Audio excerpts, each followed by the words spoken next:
Hey there, Heather Boyd Wire here, and today it's Tip Tuesday. So for this week's Tip Tuesday, I'm going to show you how to use your round nose pliers in different ways. I have some small round nose pliers and some larger ones here. I'm going to demonstrate with 18 gauge wire, but you can use 20 or any gauge that you like. And I have also a ring cone, or you can use a marker to do sort of the spiral as well. And some flush cutters are handy. So for some very basic loops that you could use to make head pins or just on the end of the wire, you would take the wire and just cut it flat, just flush like that. And then we can take our smaller round pliers and basically just hold the end of the wire just towards the end, so the little end's just sticking out right there. And then what I do is just with the flick of the wrist, I just turn, turn, turn, and that makes sort of the basic loop right that. And then if you want the loop to be centered, you just take this back in your pliers and just give it a little bit of a jog. You can just like flick that and push that, and you have it more centered. And if you have to push it back in place a little bit, you can do that. To make these equal sized little loops like that, I'll use my larger round pliers. You can even mark with a little Sharpie or something the line where you want the exact size to be. Otherwise, you can just eyeball it. And then basically what you would do is, if you want to just do a little round end on it just to close the end, that's fine. But then what you want to do is imagine it's always at the same position, and we're just going to kind of bend it, do that, and then hold it to this side, and then just doing a bit of a flick of the wrist back and forth, and then remove it, put it back in there. And I'm kind of pushing with my thumb and finger and also turning my wrist as well. So we're just going to keep going back, remove it, back and forth, and then here, push, and move your wrist, and then here too, and then back. So that makes more or less very consistent sized loops. So if you want to do this one that has the loops on the outside bigger than the loops on the inside, like a flower, what you would do is take your larger round pliers and form the outside loop, like go right down to the bottom here where it's at its largest, and just do like the flick of the wrist like this, and then decide where you want sort of the inside loop, and just do it more towards the end of these round pliers. So then you're going to do this, just kind of twisting my wrist a little bit. So then you can decide, you know, how long you want this part to be. You can measure that with a ruler too if you want. And then once you want to do the next one, the bigger one, start it just like that. Just give it a little start, because you have to get it turned around the corner a little bit. And then you can put the end, so you know it's going to be the same size around here. And then you can always look at it from the top and adjust it a little bit. So then remove your pliers, put it in here, and then keep it towards the end, so it's always going to be about the same. And then pull them out, same thing, start, just, you know, help it along a little bit, just so it can get sort of, you can get your pliers in there, and then you'll see that the outside loops are bigger than the inside loops. And then we're going to bring it back in here. Like I said, you can measure it on a ruler if you want it to be really perfect.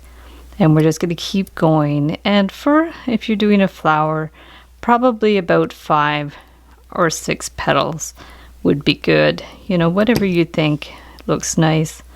And then we're just going to keep going in, jumping in and out of there. And then make sure you keep the smaller loop just towards the end, so they're always the same size. Give it a little start here, come back. So you could make a flower with the 5 petals. If you want another one, just go ahead in and do that, and then begin your last petal. I have other tutorials for flowers as well, but this just gives you an idea of how it works with using your round pliers, using the small end and the big end.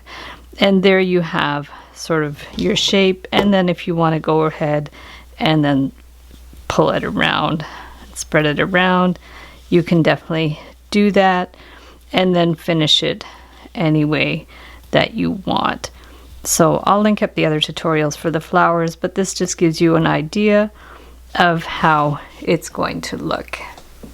So to finish the flower, you can just take your round pliers and you can just make a little loop on one side, and then you can always go in and add a bead or something in the middle when you're done. So you've got one little loop centered there, and then this one, I didn't cut the wire that big, but we can just do our best to center another loop underneath it.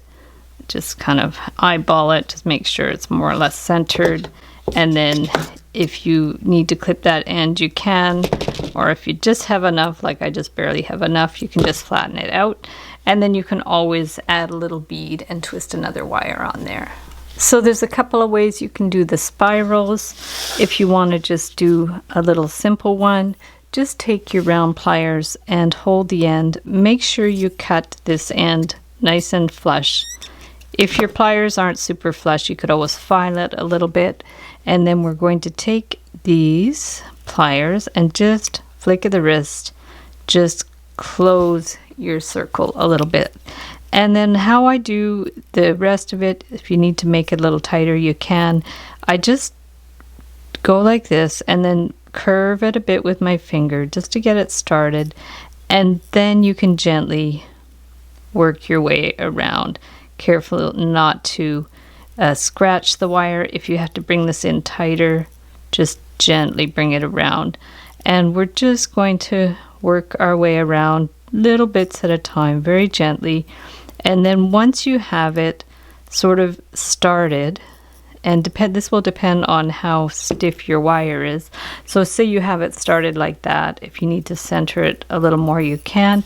And then you can actually just go ahead and use your thumb and your finger to continue the spiral. It might get a little bent that way depending. It really depends on your wires. Some wires are softer than others. So that's one way to do the spiral. And the other way to do the spiral I've shown in other videos. You could take a ring cone or the end of a marker and just hold it in place where you want to start your spiral, and then just bring it around however many times you want. We'll bring it around 3 times, and then we want to cut one end flush, and then you can get your round pliers and just pull it in. So just take the end as we've done before, and then just flick of the wrist, just bring it in. So yeah, there's really 2 options for doing these spirals. It's whatever you find easier. Sometimes it also depends on the wire. I find when the wire makes little creases, it's good to do it on the cone because it gives you a starting point. So once you've kind of pushed your beginning part in there, then you can actually go in by hand and push it together. And then these are great for making large spirals as well. So if you have a large cone and you want to make large spirals, that is great. So the last thing I'll show you is how to do these springs. These are great to go on the end of leather cord or waxed cotton cord. And so I just cut a piece of the 18 gauge wire, and I'm going to give it a good little flush cut there. And then take your larger round pliers and hold the end here and just hold it and just keep winding your way around. And you'll see it's going to, wind off the end of the pliers, which is great, and it'll make a nice consistent size as long as it's positioned in the same place towards the end of the pliers. So just do it as long as you want. And if this is going to be the one that's just a simple coil, then you're going to cut it. You can actually do it a little bit more depending on where you want the ends. Like if you want them ending in the same position, just keep going around till you get to where you started and give it a little clip. So there you have your spring. So if you want to do your little spring with a loop to go on the end of a leather cord, just do as we did the first one. Hold the end and just keep forming your spring depending on how long you want it. So just go around, I would say maybe 5 times, maybe 6 times. Really depends on how big you want it. So we'll just keep going around until we're happy with the length of the spring. And then we want to form a little loop end. So what you're going to do for that is you can just hold this in place, careful not to scratch it, and then bend this down at a bit of a right angle and take the round pliers and form a loop. So just bring this around, make a nice full loop here. Okay, so we've got our little loop, and then clip the end, just clip that off, and you need to close that loop, so we're going to take this and close it up. So you've closed up the loop, and then you can always wiggle it around so it's more centered, because you want it to be more or less centered on the spring. And then this is great because you can use it, you can stick your leather cord in there and with a little bit of crazy glue and just pinch it. And I'll link up a tutorial on how to use these springs as well. So thanks so much for watching the video. Give it a big thumbs up if you liked it. Be sure to subscribe to my channel for lots more wire art and jewelry making videos. Hit the notification bell to be notified when I go live and when I post new videos. And if you'd like to join my Facebook group, the Wire Art and Jewelry Makers Club, I'll link it up below. And if you'd like to check out my work on Etsy, my husband and I specialize in custom wire wedding cake toppers and unique jewelry. I also send out a monthly newsletter, so if you'd like to sign up below, I'll send you my Wire Art Essentials ebook, where I give a list of my supplies and materials and a few tips. So thanks so much for watching, and we'll see you the next time.